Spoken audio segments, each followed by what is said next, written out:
Welcome to our first live with the Jimothy Stamm. That's your government name. We'll go with Jim today.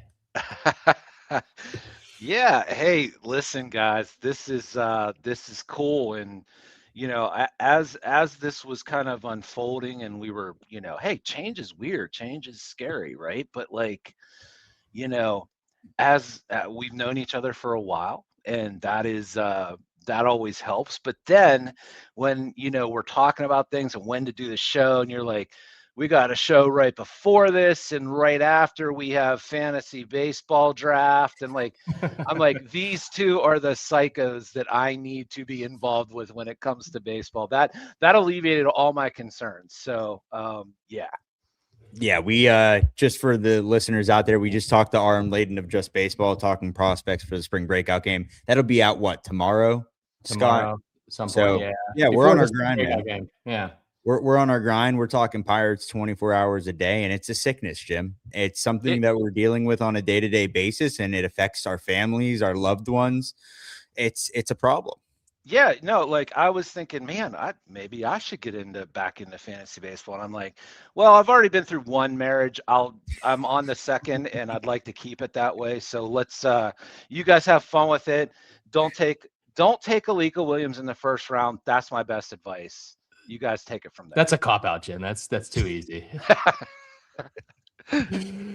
Well, let's dive into it, guys. I mean, first off, how are we feeling right now with the roster here in spring training? What's remaining?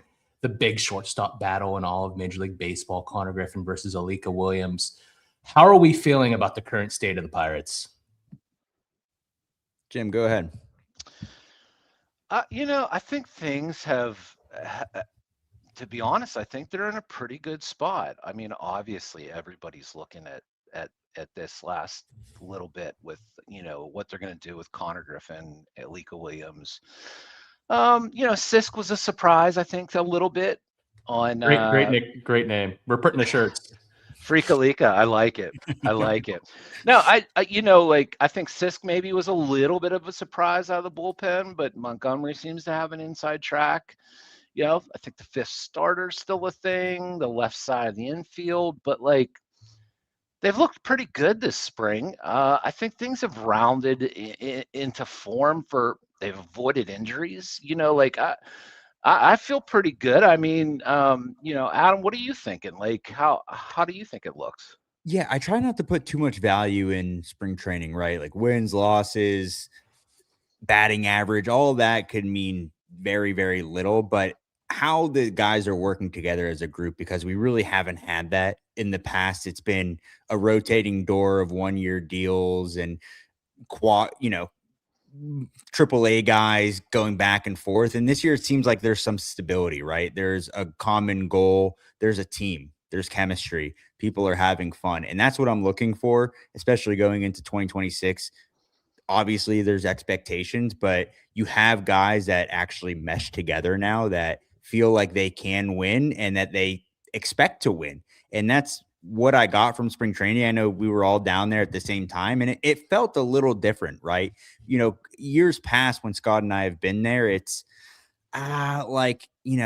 this guy might get fired. This guy's going to lose a job. That's like pretty much the only focus. We knew they weren't bringing anyone in. And this year they brought everyone in before spring training. They've made a couple of moves here and there, but it seems like there's a common goal here. And I think the state of the union is good right now. Yeah. Yeah, I think in years past, we felt a lot of walking on eggshells and tension, and just felt more loose this spring when we were down there. And I think that's been the general vibe of what we've heard from people that have also experienced it, been around the team. So I think that's refreshing to see, especially going into a pretty big year, right? I mean, who knows what's to come in 2027 for the state of baseball, but the Pirates went out and added to this offense, and they're going for it, right? So I think it's important to have the chemistry and the right vibes early on here in spring training. I couldn't agree more. I think the thing that stood out to me when we were down at spring training was when you add guys like Ozuna and you add guys like O'Hearn, and you add guys like Lau, and even like, even Soto wasn't there, but like those types of dudes, these are established major leaguers, right? Like we have some young guys, some I don't want to call them kids, they're not, but like they're early on their paths, right? You need guys who have been there and done it. And I just felt like those, everybody gets caught up in Skeens and Chandler and Konnor Griffin, and rightly so. Like, right, like that's why we all go to games to see special guys. But like the meat and potatoes dudes that we haven't had, those guys are those types of dudes. And I think like when you look at how far they might go, they're really going to play like the most pivotal part in all of this moving forward, at least this year. Yeah, and I think I'm more excited for the guys that are sticking around that have been on this team that really haven't benefited from having a major league roster like Brian Reynolds, O'Neal Cruz. I'm excited to see Jared Triolo try and continue the success from last year, but really focusing on Cruz and Reynolds, guys with no lineup protection, where we've mentioned it on our show. We were just on Around the 412. We were talking about it last night with them. You can go check out that episode. You could just spin these guys sliders all day. You don't care who's behind them. And that's pretty much what happened with the 2025 Pirates. Brian Reynolds and O'Neal Cruz had to put the weight of the world on their back to try and hit anything right now. And then you have no one behind them. So guys like this are going to benefit from lineup protection. They're going to benefit from hitting behind or in front of a Ryan O'Hearn or a Brandon Lau or a Marcelo Zuna. I think all around, like the way that they constructed this roster, while defensively it could be questionable, there's no doubt they added slug to this team. And there's going to be many ways that you can fit in different guys in this lineup, like a Jake Mangum. You add a little bit more diversity to the lineup, whether he's hitting leadoff or batting ninth, turning it around. I think it's really, really solid and really promising. I can't believe you just gave that free plug to Around the 412. Unbelievable. But anyways. Yeah, it's a shame this is live. We could edit that out, but not now. So, unreal. One more thing before we get into the questions. You mentioned being surprised by Evan Sisk, and I think I am too, but I also think that it signals a possible move coming with a guy named Joe LaSorsa. Okay. Joe LaSorsa, it just came to our attention, has an upward mobility clause that if the Pirates don't add him to the opening day roster by the end of spring training, they have to trade him to a team that will. He had a pretty good World Baseball Classic. He's been kind of a journeyman lefty reliever. Did they open that spot for a Joe LaSorsa as the third lefty in the bullpen, or are they going to try to move him?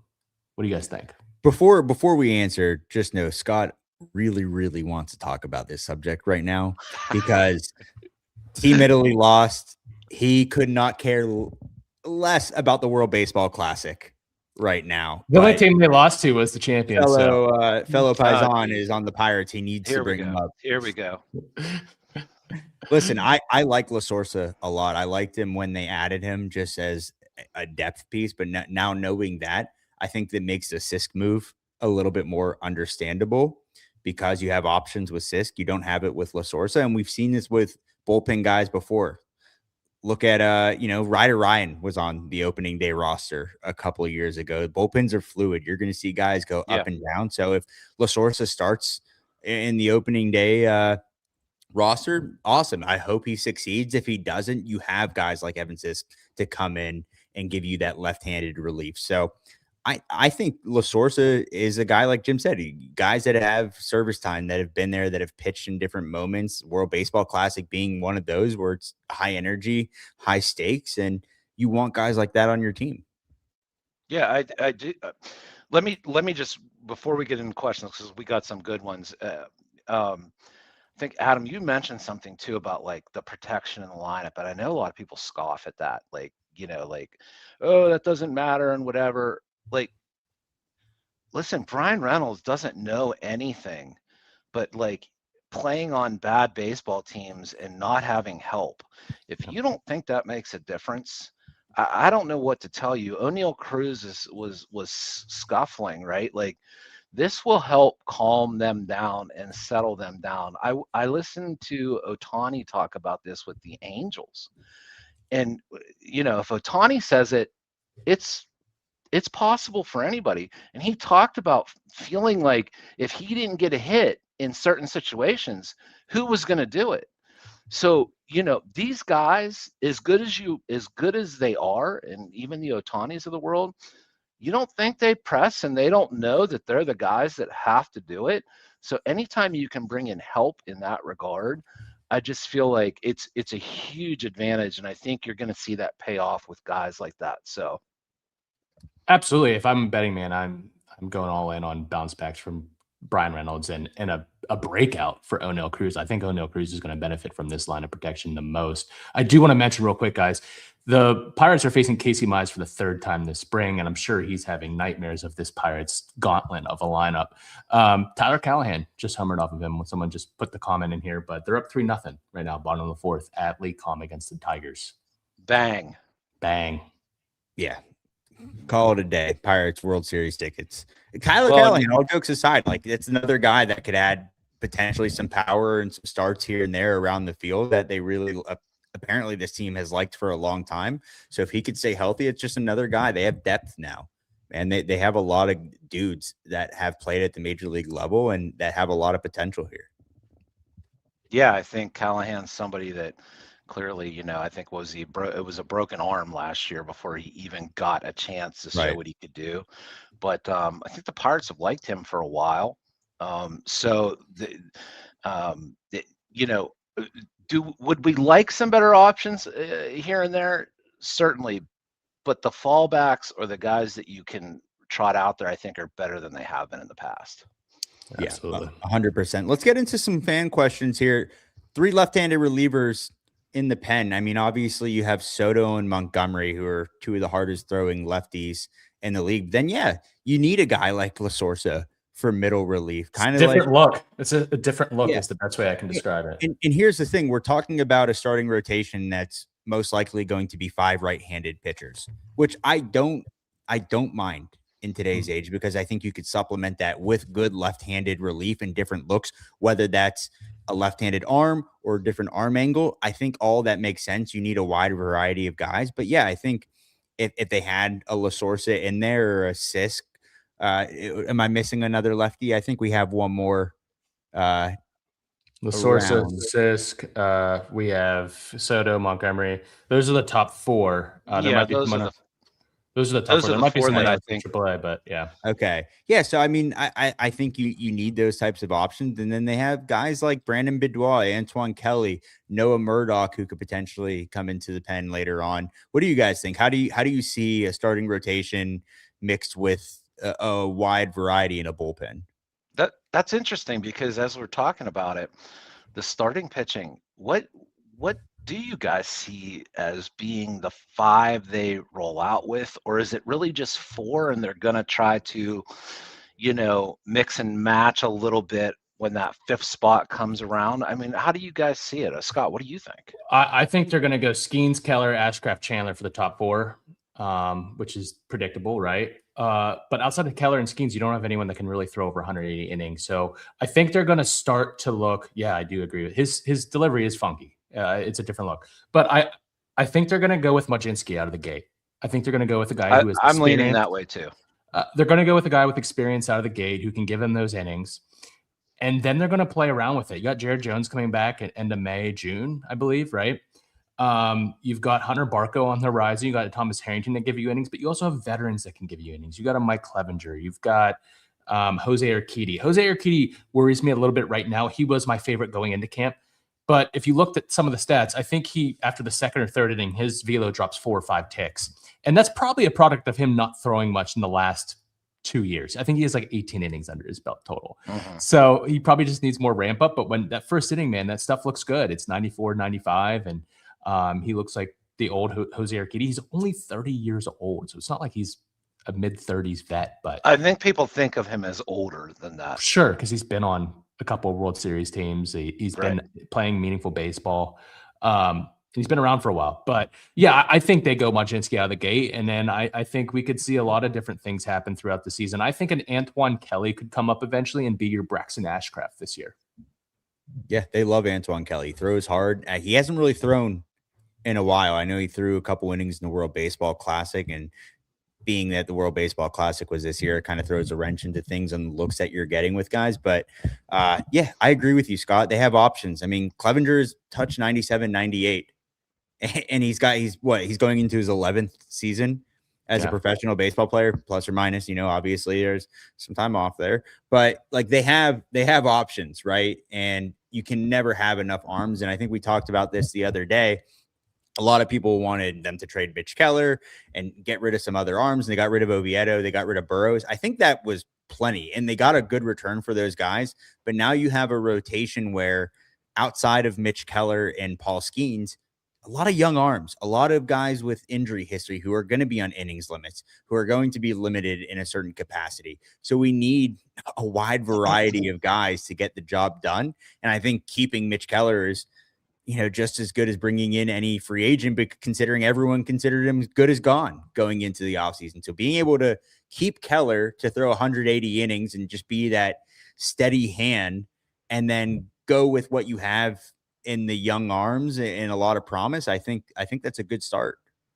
Yeah, I think too, like you mentioned Jared Jones in there, and he's somebody, it's really interesting. I'm really curious to see how this season plays out for him, right? Because obviously we're talking June-ish that he's going to be able to be activated sometime in June. Is that right, boys? Right. And I'm just curious how they're going to do that with him when he's ready.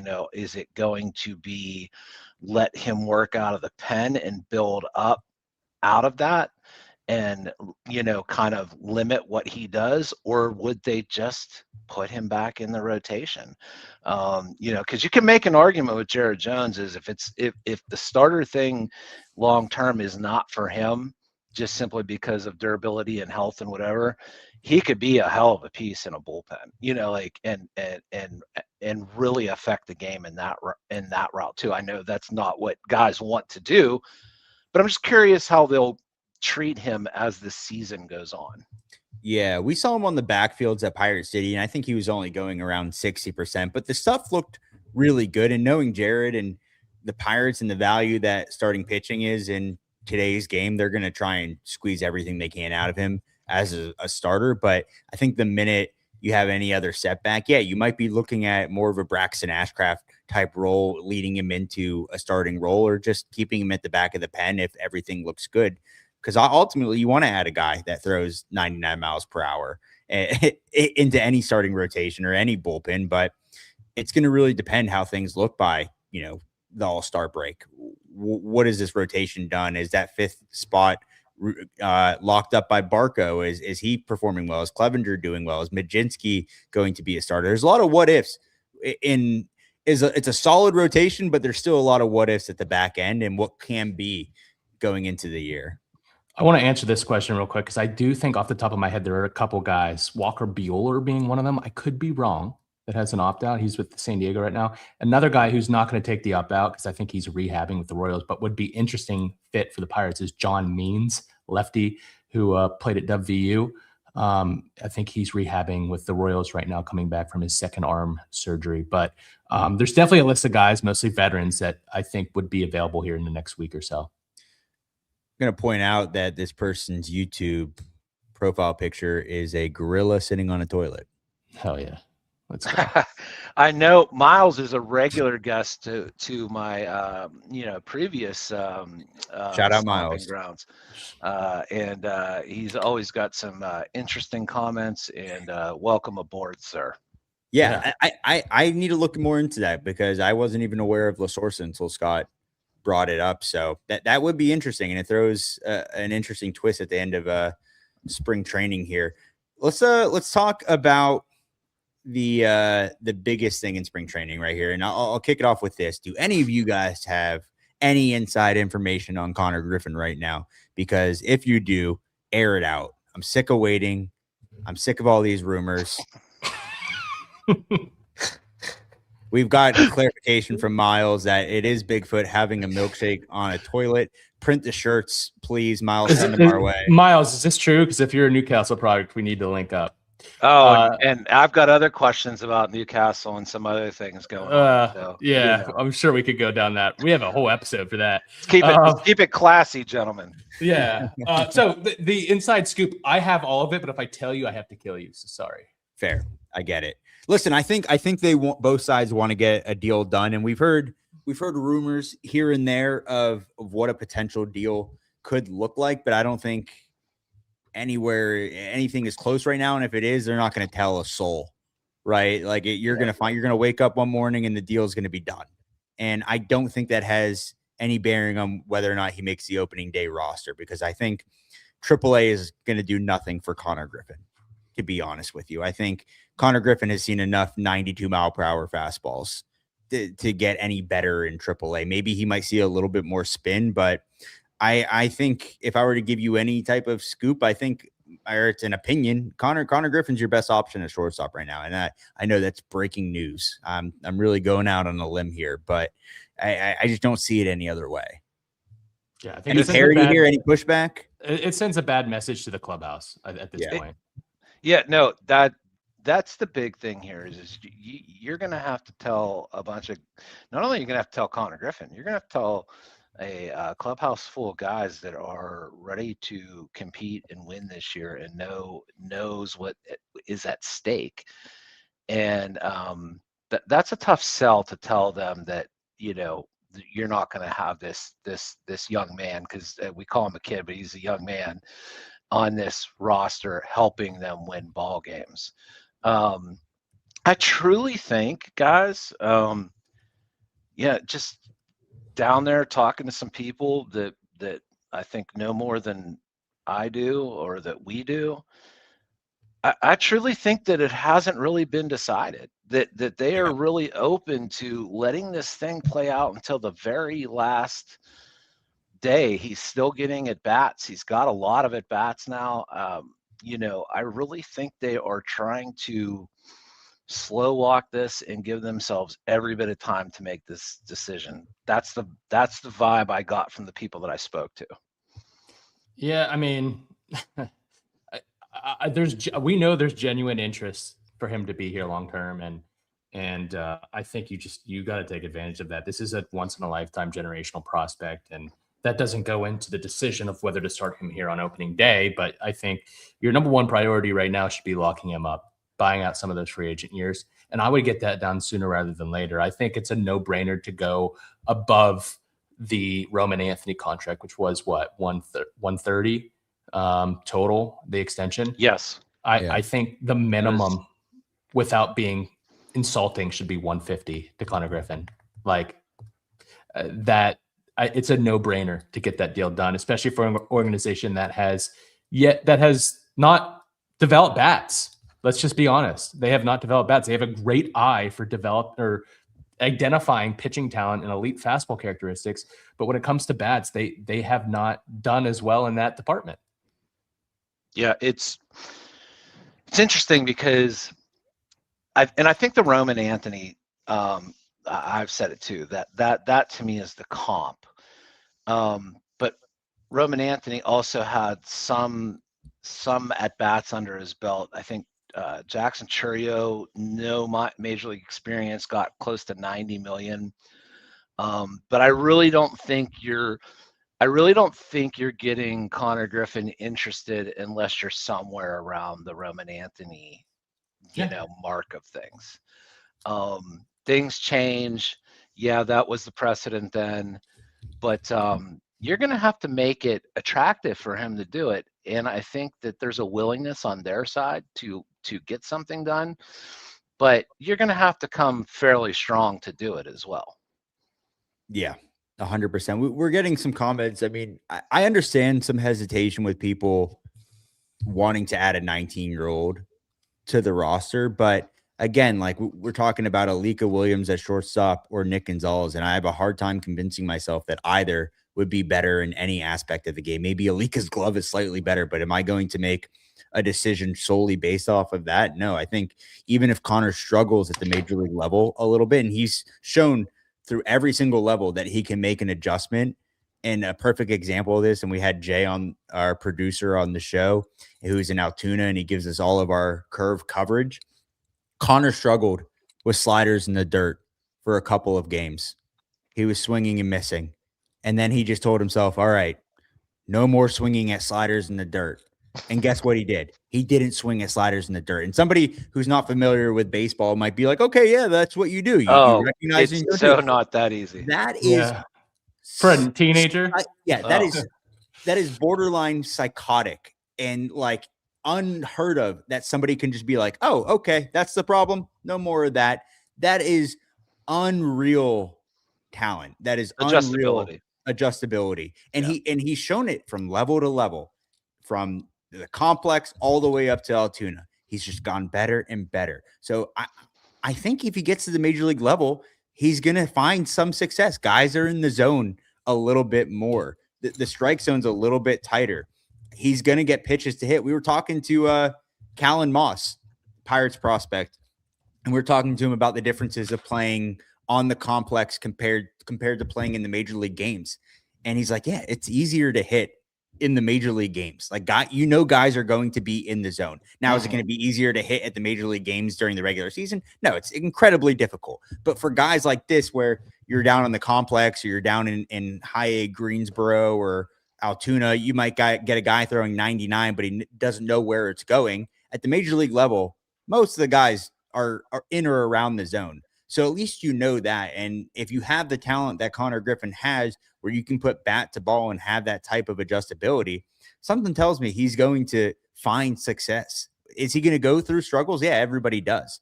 But he is your best option. Like, that is it.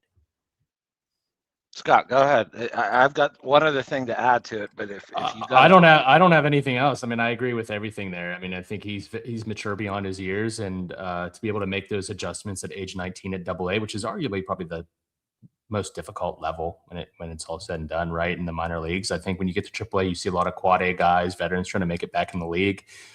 AA is like your real test, and he got better at every level that he went to last year, from Bradenton to Greensboro to Altoona. I mean, there's no doubt in my mind that he could figure it out and make the adjustments at the big league level as well. I happen to agree with that, but let's play it forward a little bit. Pierogies and that just had that comment. He said, you don't want to bring him up and send him back. Sure. Orioles, Rush Jackson, Holiday. He needs AAA at bats to solidify his hit tool. You could make that argument about Anthony Volpe. Yeah, I mean, like, look, this is baseball, and it's really, really hard to make this call at this level. And you never know how guys are going to respond when there is some failure, right? You just don't. I mean, we've talked to plenty of players and highly rated guys, whether it's Chad Hermanson or Travis Snyder, and there was failure, and they did not know how to quite handle it and whatnot. So do you need to ask this question just because as an organization you have to think about it? I think so, right? What happens if he doesn't perform? But I will say this. I think Konnor Griffin has the adjustability in his game.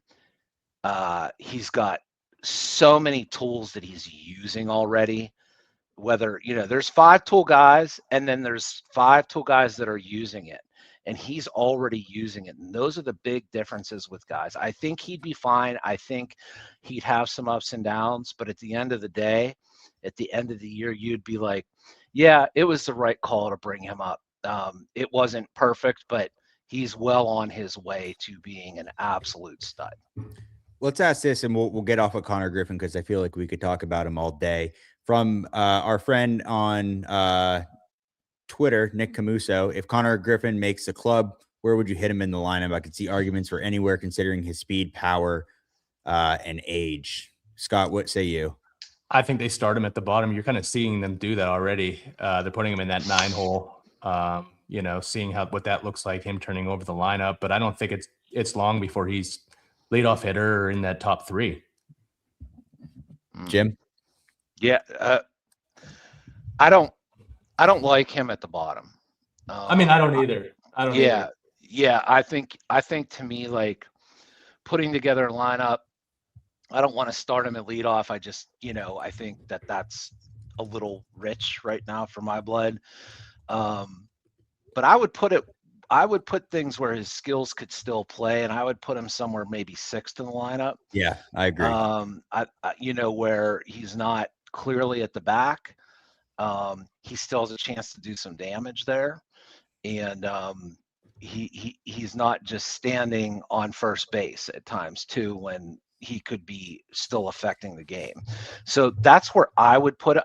And look, if you're putting him on the major league roster and you are starting him, I mean, treat him like that. Like maybe not full bore leadoff guy, but like You're there for a somewhere reason. near- You're there. You're in the show. Yes. Like I don't think you need to have the training wheels on totally at that point. I would put him around sixth. Yeah, 100%. Let's go to this question right here. Is Tyler Callahan opening day third baseman? Jared Triolo is your opening day third baseman. For a team that has sacrificed enough defense this year, you need some type of surety in the field, and Jared Triolo is going to give you that and then some. And then you hope you can get a 230 hitter that hits 10 bombs this year. I think that would be very, very ideal for the Pirates. I agree. Like Scott, when I look at Jared Triolo, give me the defense. I'll even say give me the 250-ish type guy somewhere in there and get me close to a 700 OPS with the defense. I can live with that I can live with that. I think, am I convinced about Jared Triolo and what he was doing, as the season went on last year? Not entirely, but I think it's the best choice right now, and I think he's clearly the third baseman. Yeah, I think he's a third baseman. Absolutely. And I don't know how Tyler Callahan right now, if you're looking at this roster, the bench is going to be the second catcher, Henry Davis, or Endy. Well, we predicted Davis and Endy to be the two catchers to make this team, and we can get into that question here next. But who are your other bench players? Are you bringing in two outfielders? Are you going Mangum or Justinson Garcia? I know a lot of people don't want to hear it, but I think Justinson goes to AAA and gets regular bats. And then if that's the case, who are your two other infielders / outfielders? Are you going Gonzalez, York, Callahan? What does that look like? Does Callahan make this team? I think they see Callahan as a utility guy. We were at the Don Kelly press conference and the question was asked. I think Alex Stump asked the question, do you see him in the hot corner? And they said, well, yeah, we see him there. We also see him at first base. We see him in a corner outfield spot. They see the versatility. And if we know anything about the Pirates, they love a guy that can wear multiple gloves, right? And I think they've shown that by transitioning Nick York to a utility role. So I think that is a big question mark, but it's a good problem to have, right? You have guys that can play a little bit of everywhere and you can mix and match. Let's go to our next question here, because we were talking about Oneil Cruz and somebody brought up that he had an error this year. Do you think Oneil Cruz will have a breakout season? This is from Hudson Harmer 2 on Instagram. Jim, Oneil Cruz was transitioned to the outfield. It's been incredibly difficult transition. He's shown some promise. He obviously has the arm. He has the speed. The reads are very questionable. He's worked with Kevin Kiermaier this offseason. You still see some little mistakes here and there, but do you think this could be the make or break year for Oneil? I think it's just make or break year for Oneil for the Pirates. Yeah. I think that's where we're at with things. And, it's interesting, Adam, you bring up the defense, and I think everybody would live with the defense if we could just get a more consistent Oneil Cruz at the plate, right? Like you would live with it. I guess what I would ask Hudson is, what's your baseline for a breakout year for Oneil Cruz? Yeah, I think 2 years ago, I think that question is different and that answer is different. Because to me now, to expect Oneil Cruz to reach the mountains, the peaks that we had hoped, maybe that's not going to happen. He's, already 27, 28-ish years old, 40-40 type guy that absolutely transforms the game. Probably not. So for me, a breakout season is the 25-25 kind of guy. Like I think like that is where I've readjusted. So do I think he can do that? Yeah. But if your definition of breakout season for O'Neal Cruz is different than that, then we'll probably have to have a more in-depth conversation, if that makes sense. I was going to go as far as say 30-30. I'm really encouraged by the takes and the plate discipline he's shown in spring training, but that's spring. We got to see it in Pittsburgh come April 3rd, right? That's got to carry over. We know he's got some of the most insane raw power in this game. The exit velers are off the charts, but it doesn't matter if you don't make enough contact. And he's just got to make more contact. So for me, like I'd be really happy with a 230 plus, average. 30-30, I think is very, very possible if he's making enough contact. I think this is a guy that should be able to, if making more contact, hit in the middle of this lineup or at the top and be kind of a catalyst with the power back behind him. I think the perfect example is you look back to the last game of the World Baseball Classic where he got a pinch hit at bat in the last inning and he grounded out to shortstop, right? But it was the closest ground out you'll see to a shortstop from O'Neal Cruz. And he learned how to use his speed on the base path last year and stealing bags. And what do you have, like 40 stolen bags, 40 something plus? Learn to use that with being bat to ball and getting hard 90s. Like, how many hits O'Neal Cruz could get from infield singles? Like a ton, man. Just you're 6'7", 200 plus pounds. The ball's going to fly. You're going to hit the ball 100 billion miles per hour. You're going to run into 20 home runs if you just put bat to ball. So put the ball in play and use your speed to your advantage. Take that game, that step to the next level. We've already done it with stealing bases. Use it at the plate. Like be able to just put a ball to the left side and run it out, because then you're stealing second and then you're putting your team in a better position. I think it's just frustrating for some people because the tools are that good, man. Like you don't get guys like that. You get him and Ellie De La Cruz at the same time, which is freakish when guys can be this fast and hit the ball that hard and have that strong of an arm. You just need to see them put it all together, and it's tough. But if O'Neal Cruz could be anything that you guys described, I think this team's in a lot better of a place. Let's go to our next question because we talked about the catching situation. We'll start with you, Scott. Our friend Ian Labatch, the Pittsburgh Pope. Do you think Joey Bart will be traded before opening day? Scott, talk us through the catching situation. There's been no smoke, but I just personally don't see this team. And I know we're closer to opening day than many people probably realize, but I just don't see us going north with Barton Davis as catcher, or at least I wouldn't. I think Endy, this is just as much as it is for O'Neal Cruz, is a make or break year for him. It's a guy who hasn't been healthy, and he's hitting the ball hard again in spring training. He provides a switch hitting bat at the plate, a guy that can play other positions outside of catcher, but he's just been focusing on catcher. And then you got Henry Davis, who the pitching staff loves, right? Like he's become a great glove behind the plate, kind of in the Austin Hedges mold, if you will. But I could see it. We haven't heard anything. And we also heard that earlier on in the offseason, there was a genuine interest in acquiring Joey Bart. So to that, I think a deal could get done. We just haven't heard any smoke around anything as of late. It got hot there for a little bit with Joey Bart, right? I think they're in an interesting position. Nobody, Endy's had his moments in the spring with the bat and things. He's missed so much time.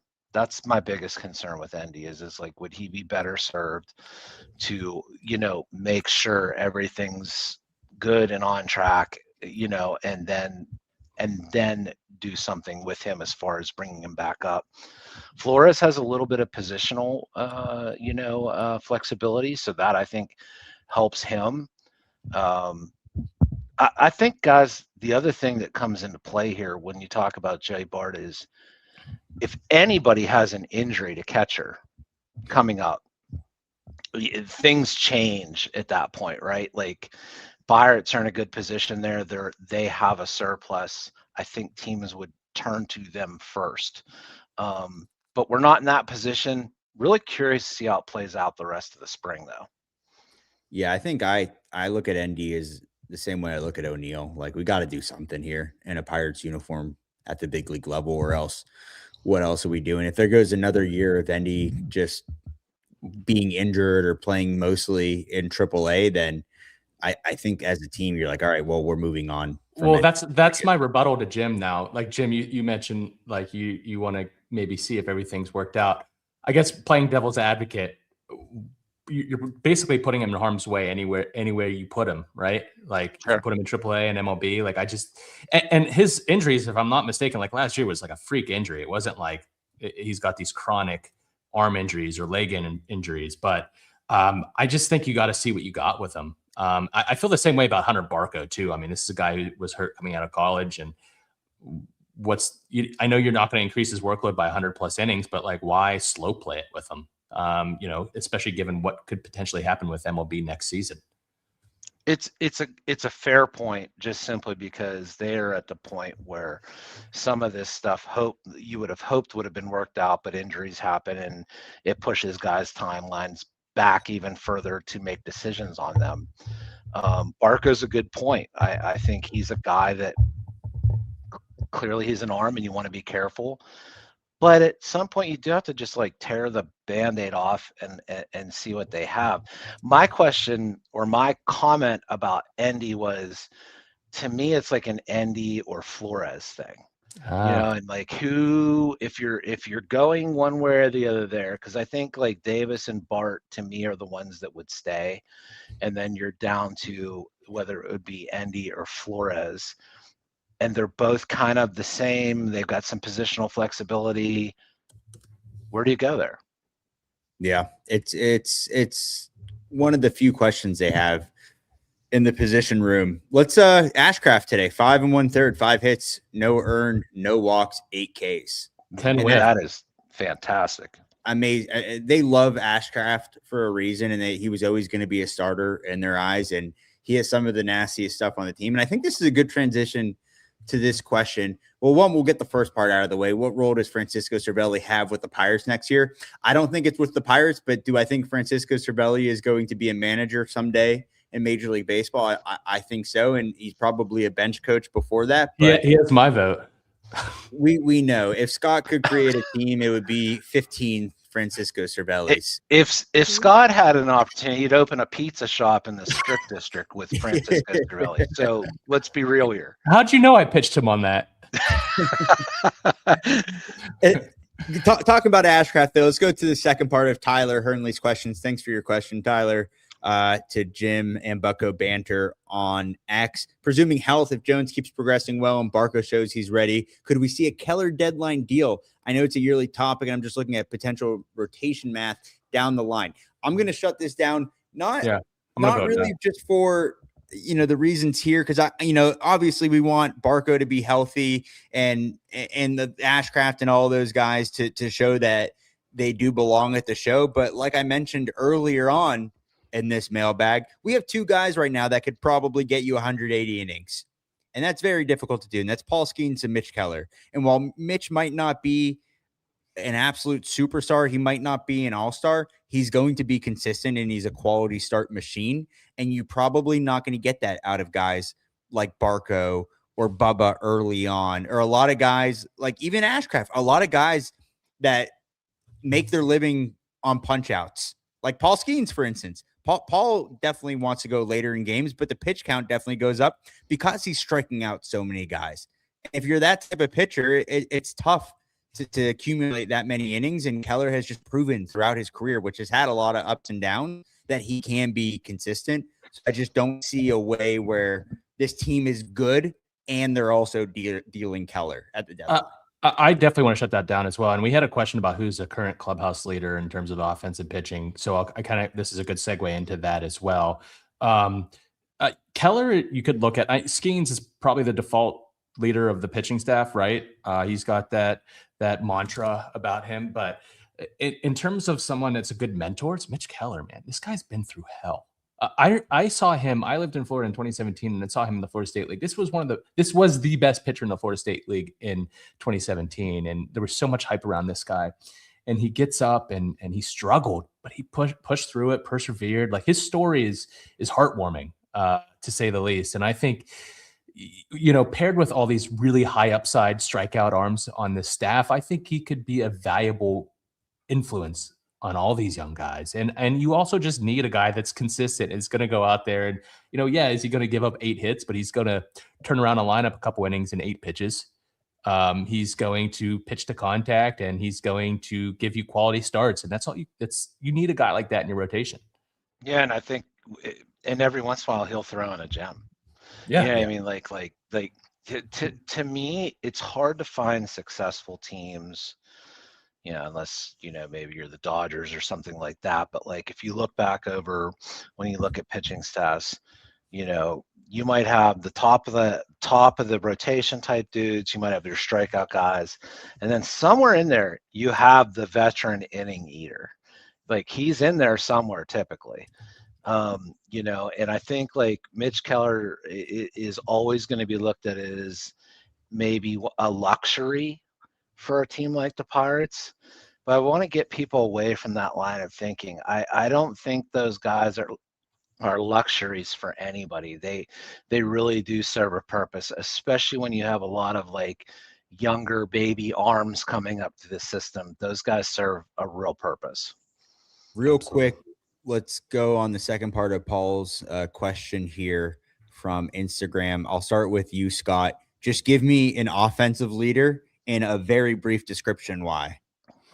Oh, wow. That is tough. I'm gonna go with one of the new guys. Like, I'm gonna go with like Ryan O'Hearn. Oh, you son of a, Yeah, it's hard. I want to go with someone that's been there, but like everything, we've talked to him a couple times, and you heard him in his press conference, and you see him around the team, and he's been with winning teams. He's kind of a late bloomer himself. Like, he's had to persevere.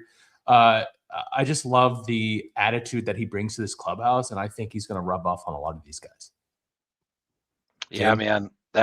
It's the guy that when I saw this question, that's the guy that popped into my mind. I just, look, Paul Skeens is like, guys, we've been on baseball teams and whatnot. Like, the leader thing is, some guys do it by just like their presence. Some guys do it by how, what they say and what they do.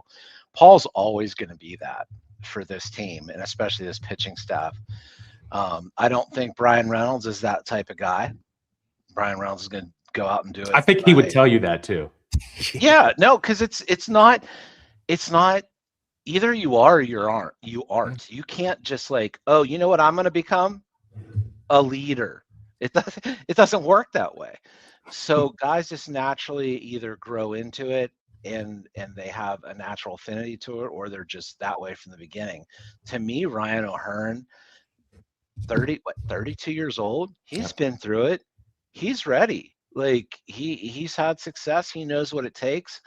I look at a guy like that, think he's ideal for this kind of team that maybe on the offensive side does lack a little bit of that leadership. Yeah, my pick's Marcell Ozuna, and it's one for this reason. I think he's going to have a really positive influence on guys like O'Neal Cruz and Joe Stinson Garcia. There was an article that came out that he's working with him on swing decisions. And then it was also mentioned that Konnor has been going to Marcell Ozuna. And a guy like that who just hits, his career has just been built on being an offensive machine. And I think it's going to rub off on a lot of guys in the clubhouse, and seeing that type of production on a professional hitter. And I really do think Marcell can take that next step. And yeah, Ozuna and O'Hearn, I really do think that's going to be in. And then, I think Zach from around the 412, he's going to be a leader. I think it's about time. I think if you give Zach a solid 30 to 40 years, you are going to see him become a very, very average leader. I firmly believe that. Massive qualifier there. That's incredible. Listen, I know, guys. We're running long, but this is awesome. And I think Ozuna, to me, I don't think people realize what a professional hitter this dude is. Like, I really don't think a lot of fans get that part of him, but to have the problems he did last year, this hip, and basically have to reinvent himself to still be a very good offensive player, and he was able to do that. Yeah, he's somebody that at least I think O'Neal Cruz is sure going to benefit from him. I believe it. I mean, I've loved everything I've seen from. I mean, the story today was written by Beasley, wasn't it, Adam? About the Ozuna influence on some of the guys. Yeah, I mean that was awesome, and I've mentioned it many times. I think we've talked about it, but we always heard that without Aroldis Chapman, you wouldn't have had a Dennis Santana, you wouldn't have had a Louis Ortiz. Rest in peace, Lou. So he's had not dead, by the way. He's just deeply screwed. No, his baseball career is dead. He's dead. That's what he's implying. Do you guys remember when the White Sox took out Eloy Jimenez's jersey like he was dead when he had a season-ending injury? That's how I feel with Luis Ortiz every time I bring that up. Like, rest in peace, Lou. Yeah, I mean, their influence it's been pretty obvious, and I think that was a big reason behind signing Ozuna. I don't really want to get too deep into the Kutch discussion and wish him the best in Texas, but I think they made a great decision in bringing in Marcell Ozuna. I think you're gonna see it pay off.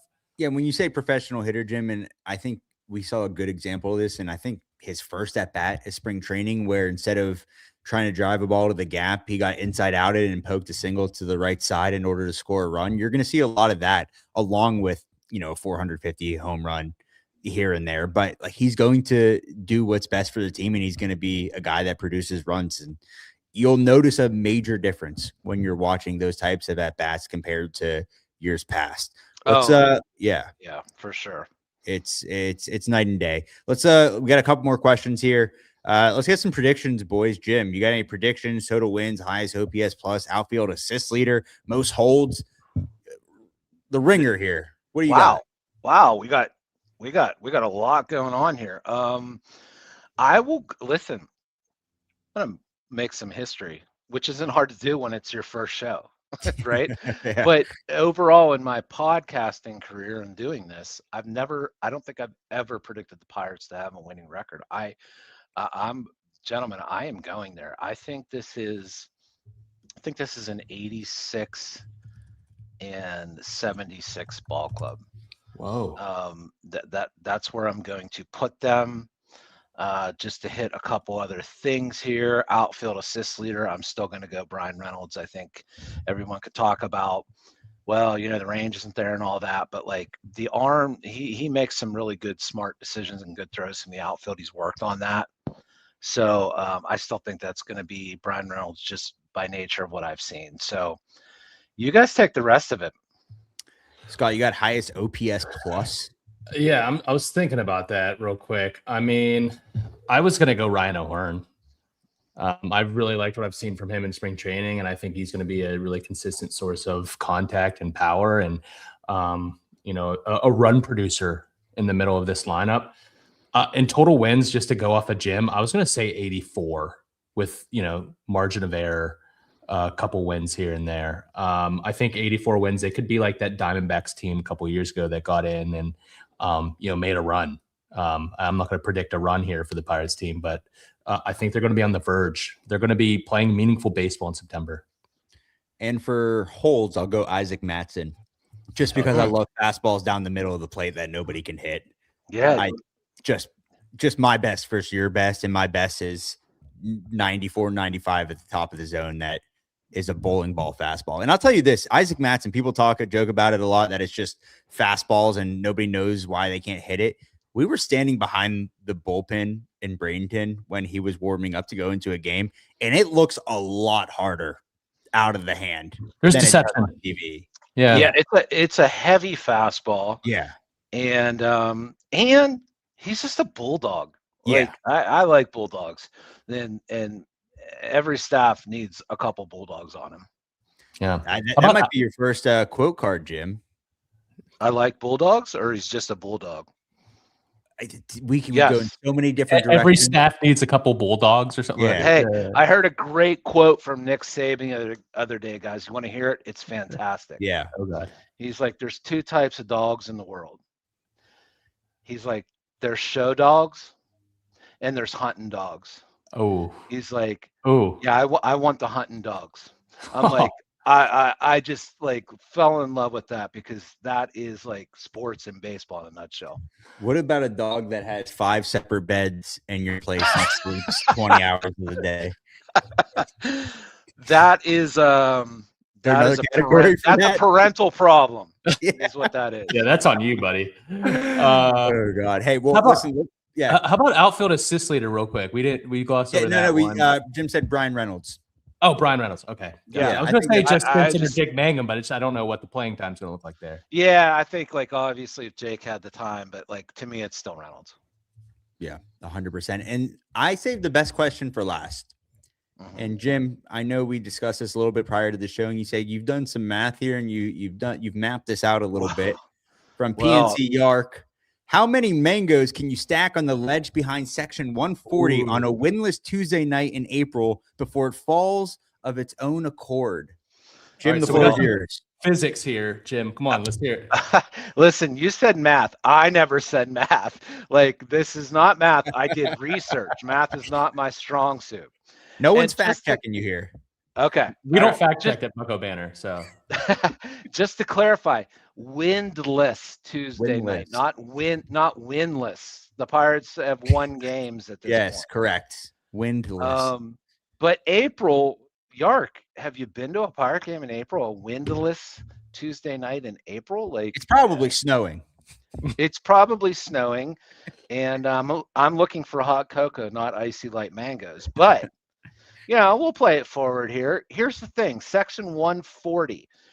For those of you intimately familiar with PNC Park, we're talking outfield, we're talking right center, we're close to the Clemente wall, but not quite there.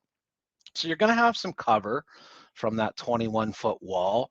You're also going to be dealing a little bit, I think when he says behind section 140, are we talking the drink rail by the bar? Because then you've got some wind coming off the river, right? Let's assume the drink rail, because if you're going further back, then we're getting a little bit undercover, and that might be cheating a little bit. So, right, we want to be out in the elements, right? Right.